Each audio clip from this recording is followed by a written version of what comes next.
Hello guys, welcome to my YouTube channel study with mind map.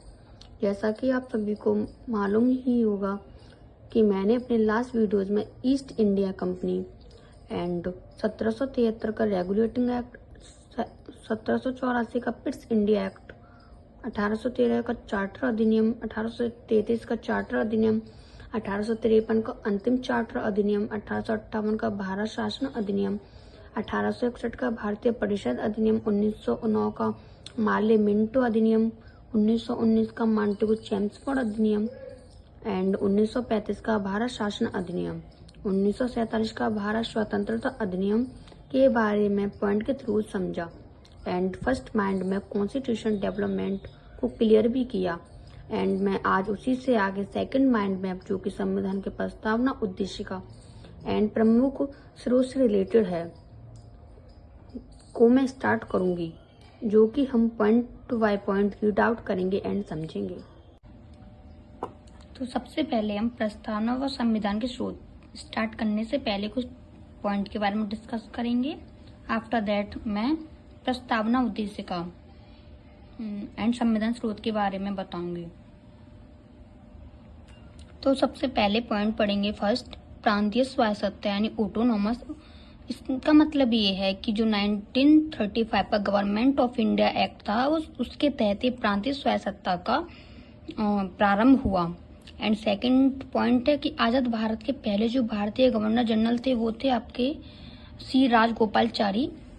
And third point है कि राष्ट्रीय गान को कब स्वीकार किया गया, वो किया गया था 24 जनवरी 1950 को। एंड आपका फोर्थ पॉइंट है कि जो संघीय संविधान था उसमें संघ समिति के जो अध्यक्ष थे वो पंडित जवाहरलाल नेहरू थे। एंड फोर्थ पॉइंट है आपका कि जो प्रारूप समिति है उसमें बीएल मिश्र के स्थान पर कौन शामिल किए गए, वो किए गए थे आपके माधव मिश्र।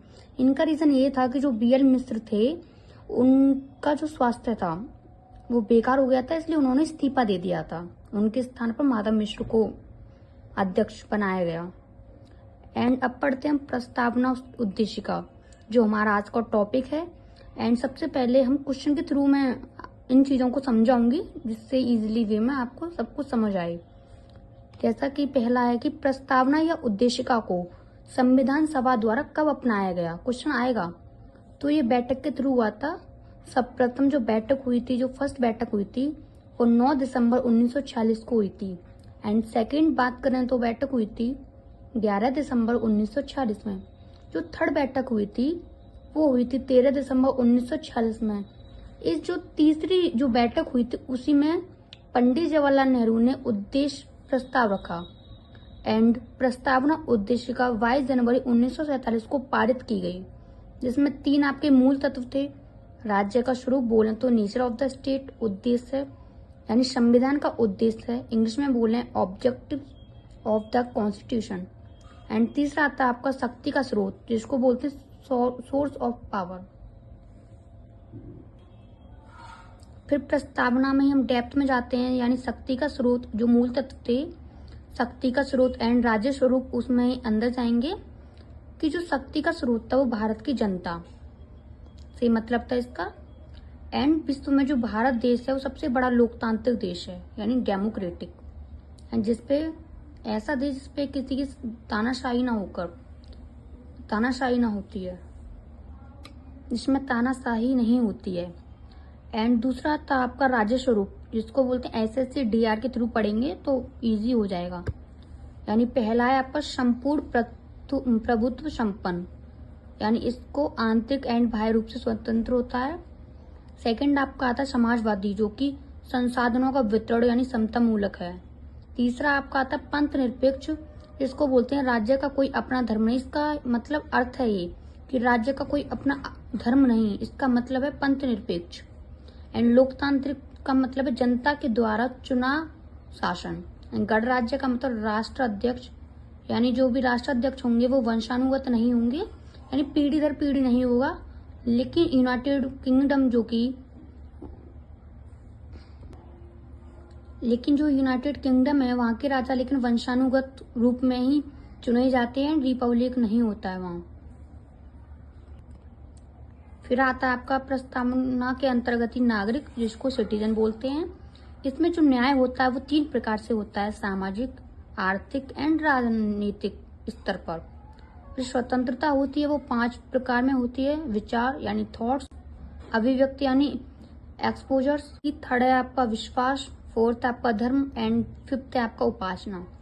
एंड क्षमता है जो इक्वलिटी है वो 2 बेसिस पर की जाती है, एक तो प्रतिष्ठा यानी स्टेटस के रूप में, एंड सेकंड है आपका अवसर यानी अपॉर्चुनिटी के बेसिस पर। बात करें कि जो भारतीय संविधान एंड इस केस के अंतर्गत ही इसमें कुछ क्वेश्चन थे कि संसद प्रस्तावना एंड फंडामेंटल राइट्स यानी मौलिक अधिकारों में क्या संशोधन कर सकता है, तो संसद संविधान के मूल ढांचा में संशोधन नहीं कर सकता है। एंड जो 42 का संविधान संशोधन था 1976 में, उसके अंतर्गत ये हुआ कि जो प्रस्तावना है उसमें समाजवाद, पंथ निरपेक्ष और अखंडता को जोड़ा गया, जो कि लागू हुआ 1977 में। एंड इसमें कुछ पॉइंट्स हैं कि प्रस्तावना में अभी तक एक ही बार संशोधन किया गया है, जो कि 42वें संविधान संशोधन के थ्रू किया गया था। एंड प्रस्तावना में भारत शब्द केवल 2 बार ही आया है। एंड संविधान की प्रस्तावना पंडित जवाहरलाल नेहरू द्वारा 13 दिसंबर 1946 को, बताया था मैंने कि थर्ड बैठक जो हुई थी 13 दिसंबर 1946 को संविधान सभा में पेश किया, जो कि उद्देश्य प्रस्ताव पर बेस्ड है। एंड प्रस्तावना में 42वें संविधान संशोधन के तहत ही केवल एक बार संविधान में संशोधन हुआ है, जैसा कि मैंने अभी ऊपर बताया था कि इसके थ्रू संशोधन हुआ था संविधान में केवल एक बार। एंड फिर ये क्वेश्चंस आते हैं कि प्रस्तावना संविधान का भाग है कि नहीं है। तो जो बेरुवाड़ी केस था 1960 में, उसमें बताया गया कि प्रस्तावना भाग नहीं है किसका, संविधान का। एंड केशवानंद भारती केस में 1973 में ये हुआ कि प्रस्तावना संविधान की जो प्रस्तावना या उद्देशिका की बात करें तो उसमें जो एक्सप्लेनेशन था वो सामाजिक, आर्थिक व राजनीतिक न्याय का आदर्श रूप से बोल्शेविक लेनिन क्रांति से प्रेरित है। ये आता है क्वेश्चन कि संविधान की प्रस्तावना या उद्देशिका में जो वर्णित सामाजिक, आर्थिक और राजनीतिक न्याय का जो आदर्श रूप है वो किस क्रांति से प्रेरित है। 4 ऑप्शन दे देगा एंड ये भी उसमें इंक्लूड होगा, तो आपको ये लगाना है। एंड फिर क्वेश्चन आता है कि जो भारतीय संविधान की प्रस्तावना को संविधान का कुंजी नोट किसने कहा, वो कहा था N.A. पालकीवाला ने। एंड फिर क्वेश्चन आता है कि जो प्रस्तावना है अगर हम उसका उल्लंघन करते हैं तो क्या ये न्यायालय रिव्यू होगा, यानी न्यायालय रिव्यू का मतलब जुडिशियल रिव्यू यानी न्यायालय के हित में होगा, तो नहीं होगा, प्रस्तावना अप्रवर्तनीय हो जाती है। एंड इसके बाद कुछ पॉइंट्स हैं कि जो प्रस्तावना है वो संविधान की आत्मा है, वो किसने कहा, ठाकुर दास भार्गव ने कहा। एंड जो राजनीतिक कुंडली है वो K.M. मुंशी ने बोला। And N.A. पालकीवाला ने बोला प्रस्तावना संविधान का कुंजी नोट है। And doctor B.R. अम्बेडकर ने बोला कि संविधान की आत्मा आर्टिकल 32 को बोला, डॉक्टर B.R. अम्बेडकर ने। एंड भारतीय संविधान में ब्रिटेन के संविधान से ली गई कौन सी विशेषता है, ये आता है कि 4 ऑप्शन लगा देगा और पूछेगा कि कौन कौन सी उसमें विशेषता है।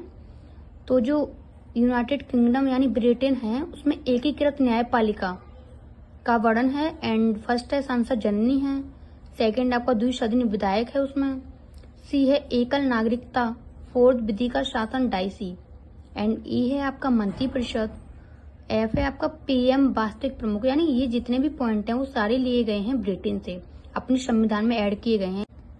एंड जो USA है उसमें से भी कुछ पॉइंट्स लिए गए जो हमारे संविधान में लिखित हैं। स्वतंत्र न्यायपालिका ली गई है। एंड इसमें क्या होता है कि कोई भी मामला होता है तो पहले डिस्ट्रिक्ट कोर्ट के पास जाता है, अगर वहाँ सॉल्व नहीं होता है तो वो स्टेट कोर्ट के पास पहुंच जाता है। जैसे कि पहले डिस्ट्रिक्ट कोर्ट पे जाएगा, उसके बाद स्टेट कोर्ट पे जाएगा, दैट फेडरल पे जाएगा, यानी संघीय व्यवस्था जिसको केंद्र एंड राज्य सरकार दोनों हैंडल करेंगी। लेकिन जो हमारा इंडिया में पहले डिस्ट्रिक्ट कोर्ट के पास जाएगा मामला, अगर वो हल नहीं होता है तो हाई कोर्ट के पास जाएगा, अगर यहाँ भी नहीं होता है तो फिर डायरेक्ट सुप्रीम कोर्ट ही जाता है। तो हम पढ़ेंगे कि कौन सी विशेषताएं संयुक्त राज्य अमेरिका बोले तो USA के संविधान से लिए गई हैं, जो कि हमारे कॉन्स्टिट्यूशन में ऐड हैं। पहली है आपकी स्वतंत्र न्यायपालिका होनी चाहिए, B है आपका न्यायिक पुनरावलोकन होना चाहिए, C आपका फंडामेंटल राइट्स जो कि भाग 3 में पढ़ेंगे, 4th है आपका उपराष्ट्रपति पद। ई है आपका राष्ट्रपति महाभियोग के बारे में। एंड F है आपका न्यायाधीश रिमूवल, यानी न्यायाधीश को हटाने की शक्ति, यूएसए से ली गई है। एंड क्वेश्चन के थ्रू पढ़ेंगे हम राष्ट्रपति द्वारा जो राज्यसभा है उसमें सदस्यों का मनोनयन, यानी बोले तो नॉमिनेशन, किस देश के संविधान से लिया गया? वो लिया गया आयरलैंड देश से। आयरलैंड देश में क्या होता है कि राष्ट्रपति निर्वाचन विधि आर्टिकल 55 में पढ़ेंगे। And DPSP and direct principle of state policy, जो कि भाग 4 में है, अनुच्छेद 36 से लेकर 51 तक है, जो कि आयरलैंड से ही ली गई है। एंड राज्यसभा के लिए जो राष्ट्रपति होगा उसमें 12 मेंबर को नॉमिनेट किया जाएगा, वो भी आयरलैंड से लिया गया है। और किसकी बेसिस पर चुने जाएंगे जो राज्यसभा के लिए जो मेंबर चुने जाएंगे, जो राष्ट्रपति चुनेगा वो साहित्य, समाज सेवा, विज्ञान और कला के आधार पर नॉमिनेट किए जाएंगे, जो 12 मेंबर किए जाएंगे मनोनयन। एंड फिर आता है कि भारत में कौन सा स्रोत कनाडा के संविधान से लिया गया है? पहला अर्धसंघात्मक, बोले तो सशक्त केंद्रीय वाली संघीय व्यवस्था। एंड दूसरा आपकी राज्यपाल की नियुक्ति। सी है आपका अवशिष्ट शक्ति, यानी केंद्र के पास होती है जो कि।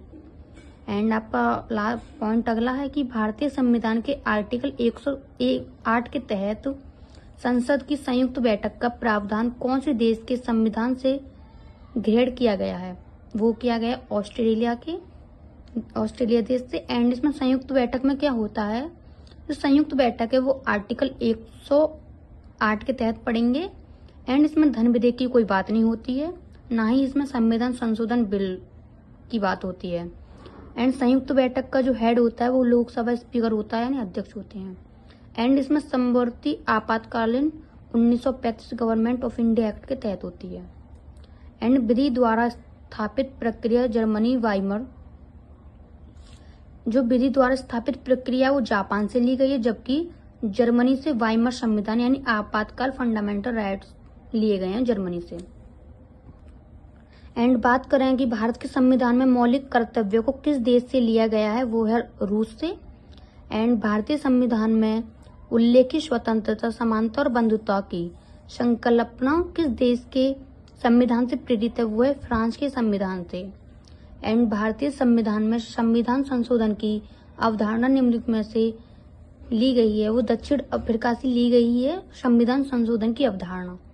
एंड संविधान संशोधन की अवधारणा। एंड राज्यसभा के जो मेंबर होंगे, मेंबर ऑफ पार्लियामेंट, उनके लिए चुनाव भी इसके तहत हो। यानी भारतीय संविधान में जो संविधान संशोधन की अवधारणा जो ली गई है वो दक्षिण अफ्रीका से ली गई है।